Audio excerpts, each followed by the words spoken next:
Roger! God, it's good to see you.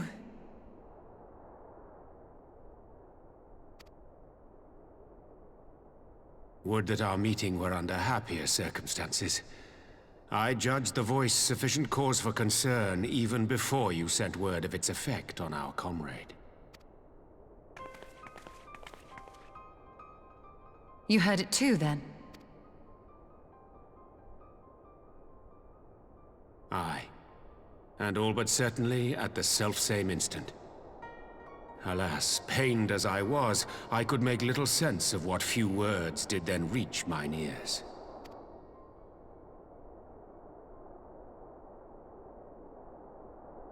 Who do you think is responsible? Could this be the Ascians doing? That I cannot say. Not when so little is known. Ere I indulge in speculation, I would examine Thancred with mine own eyes. To Alamigo, then, without further delay. One other thing. During my visit to the Far East, I observed a strange phenomenon. Thou referest, I presume, to the localized reduction in etheric density. Well, that spares me the trouble of an explanation. Yes, I noted precisely that at two apparently unconnected locations. I take it the phenomenon is not limited to the Far East. Indeed not. Of late, our agents charged with surveilling the beast tribes have spoken of little else. In every corner of the realm, they tell of places in which the ether hath grown thin.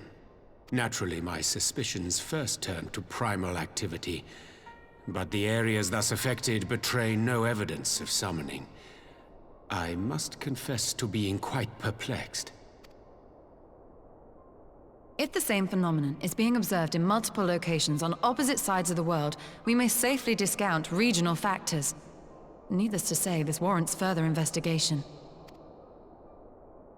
Indeed, I shall make it my task to...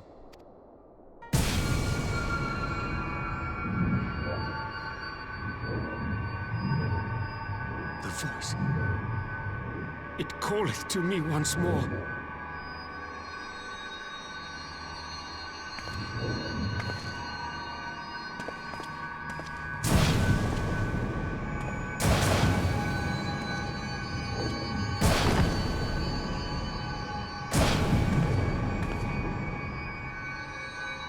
I hear it too. Only you. Only you. No! Ishtola! Urianger! Throw wide the gates.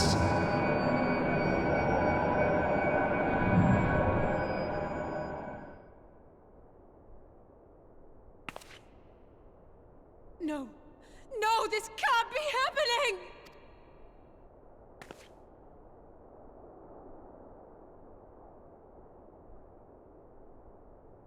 Y'shtola! Urianger! Open your eyes! Open your eyes, I beg you! Say something! Anything! Not again. Please, not again.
Here he is, my lady.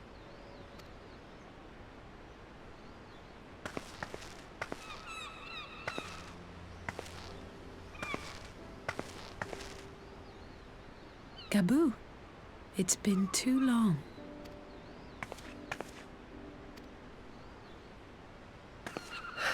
I'm afraid there's been no change. If he can see or hear us, he has given no sign. I see. You're still fighting. I'm proud of you.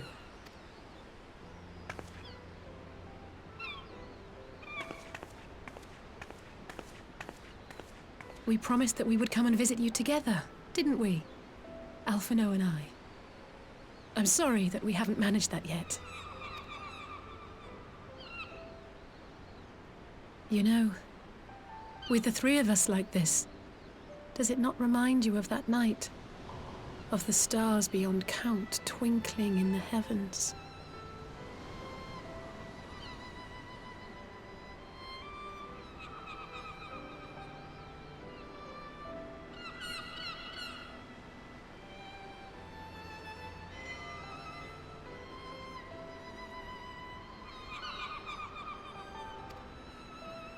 I was feeling pretty low back then.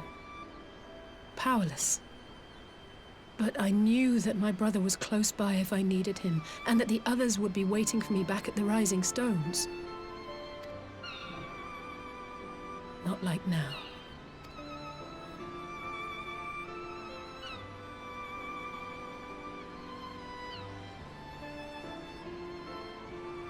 I've seen my share of trouble since coming to Eorzea. Been reminded again and again of my limitations, of how little I can change about this world. And I've come to know the sorrow of parting all too well.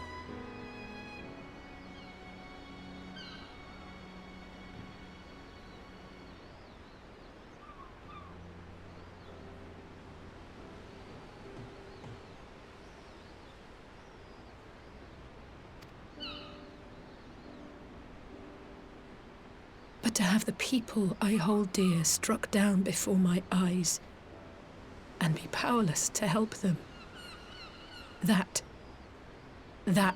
I cannot bear.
And for that, I am grateful.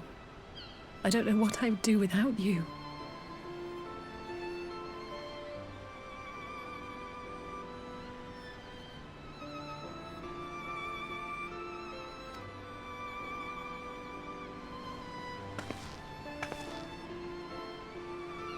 Well, that's more than enough brooding for one day.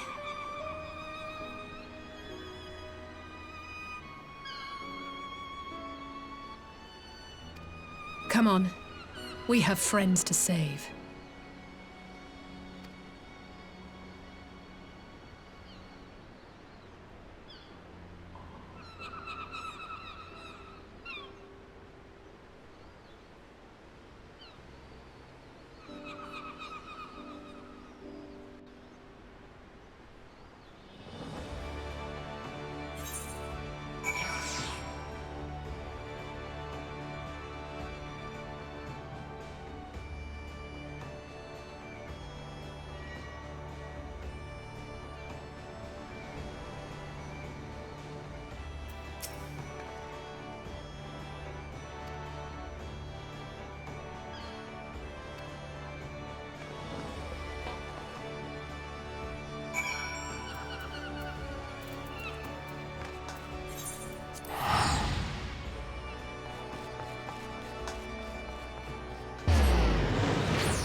The Populares no longer present an obstacle. Now is the time to bring the Empire's might to bear.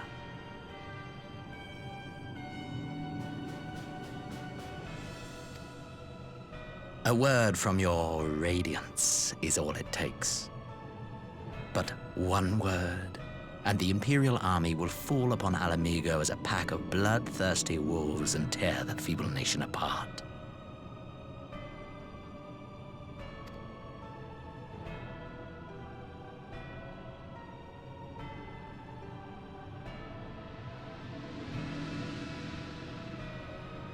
Have you no words for me?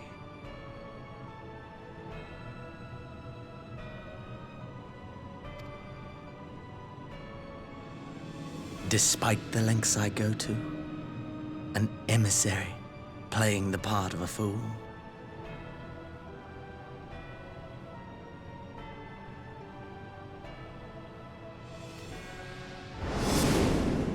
When first I took this face, I swore to use all of my knowledge, all of my power, to further the cause of the Empire. My deeds stand testament to my commitment.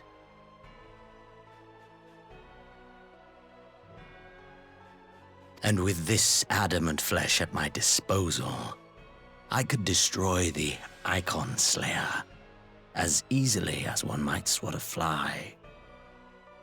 Why do you hesitate?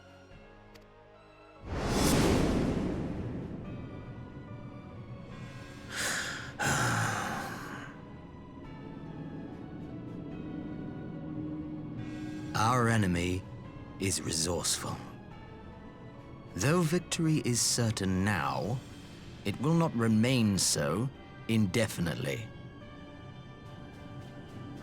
Deliberate if you must, but be quick about it. We'll speak again when you have unburdened yourself of doubt. Until then, I take my leave, Father.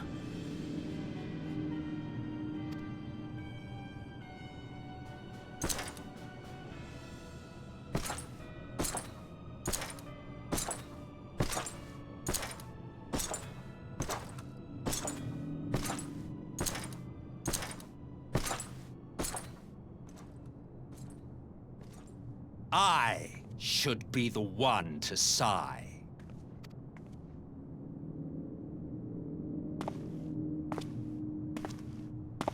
I played my part to perfection. I had earned my rest, and then, thanks to La Habrea's crowning act of idiocy, our favorite emissary sees fit to summon me back.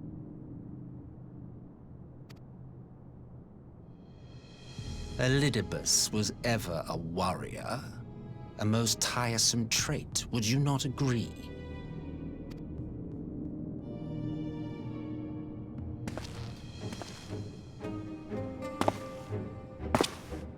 What? Have you no words for me either? No matter. I've long grown weary of this mummery. Now, my dearest grandson, let me remind you of your place in the simplest of terms.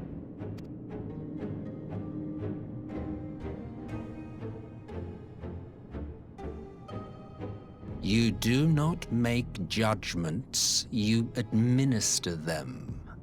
Swiftly and to the letter. Naught else is your concern. Elidibus may be an insufferable bore, but he is no fool. His choices as emissary seldom err.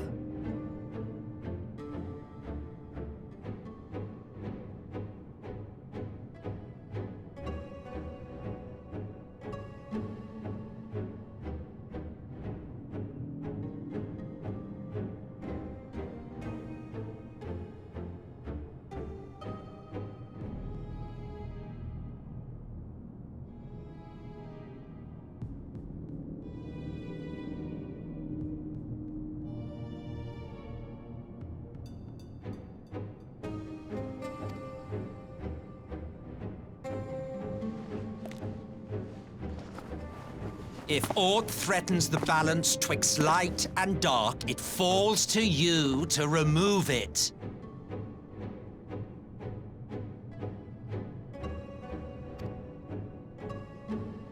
Be it by your own hands or by your armies, you have ample means at your disposal.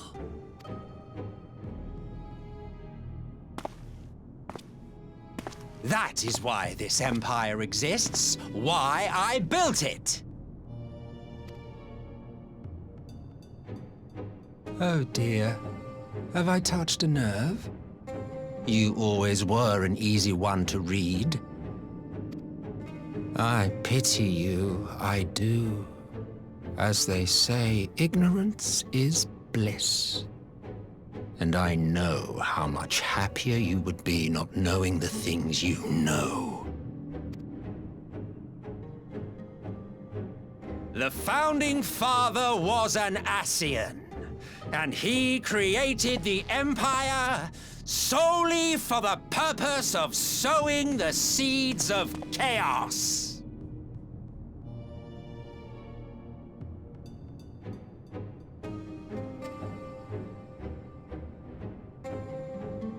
Don't take it personally. I merely do my duty.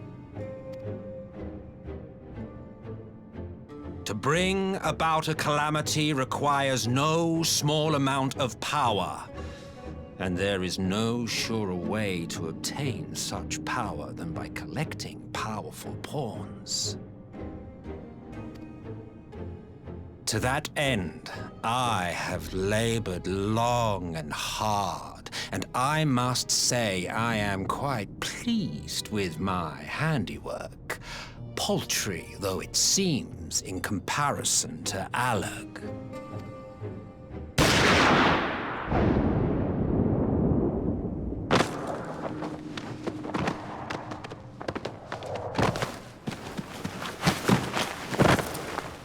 You fiends are overfond of your own voices.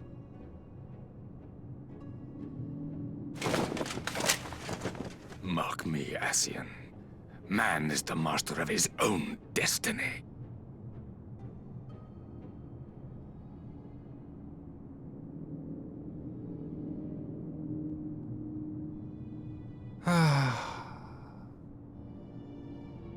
Such a waste of time and energy, both yours and mine.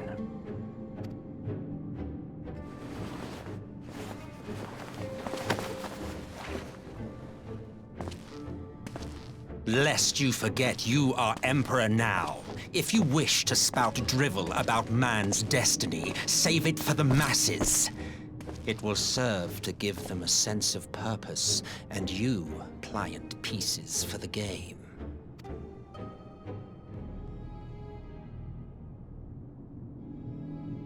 Oh, do stop sulking, boy. You, of all people, should understand. Ours is a struggle to restore both mankind and the world to their rightful state. Viewed thus, our goals are one and the same.